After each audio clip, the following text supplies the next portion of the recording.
Now, I'm not gonna mince my words here because this isn't a cooking video. She is simulating smearing semen on her behind. She's gluing leaves and foliage to herself to hide. Hopefully she is hiding in shame because this is very, very stupid. I wonder what she's hiding from. Common sense. One can only wonder.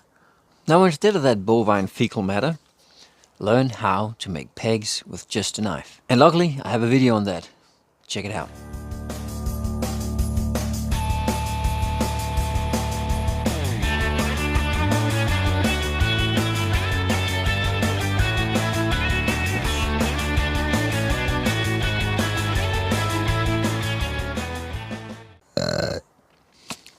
Thanks for watching episode 4. I'll see you in the next one.